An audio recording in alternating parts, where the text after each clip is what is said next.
السلام علیکم ورحمۃ اللہ وبرکاتہ. پیارے حضور. وعلیکم السلام.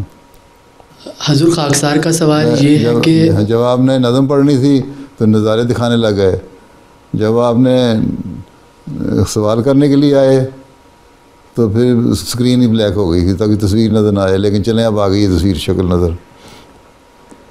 حضور ہر احمدی کی یہ دلی تڑپ ہوتی ہے کہ اس کا خلیفہ وقت کے ساتھ ذاتی تعلق ہو اور حضور اسے ذاتی طور پر جانتے ہوں. اچھا تو حضور میری یہ خواہش کس طرح پوری ہو سکتی ہے؟ اچھا، آپ خط لکھتے ہیں مجھے؟ جی حضور. اچھا، جی. فیکس کرتے ہیں یا تو ڈاک میں لکھتے ہیں؟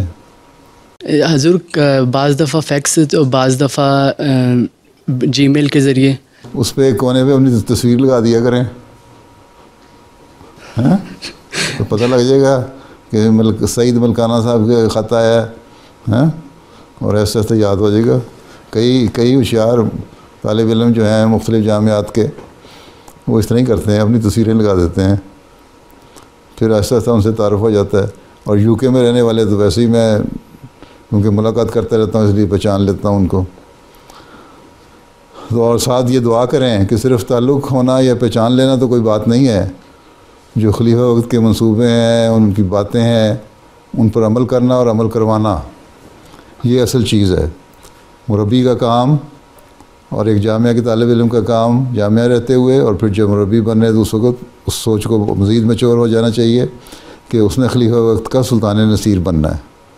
اور اگر آپ سلطان نصیر بنیں گے اور کاموں کو انجام دیں گے اور تقویٰ پر چلتے رہیں گے اور دعا بھی کریں گے تو اللہ تعالیٰ خود ہی کوئی نہ کوئی موقع پیدا کر دیتا ہے جس سے کوئی خاص بات پیدا ہو جاتی ہے اور وہ زیادہ سے زیادہ قرب کا موقع پیدا ہو جاتا ہے. ٹھیک ہے، لیکن حقیقت اصل چیز یہی ہے کہ اصل قربت یہی ہے کہ خلیفہ وقت کے سلطان نصیر بنیں اور اس کے کاموں کو اور اس کے منصوبوں کو آگے پھیلائیں. ٹھیک ہے، جی حضور. چلیں.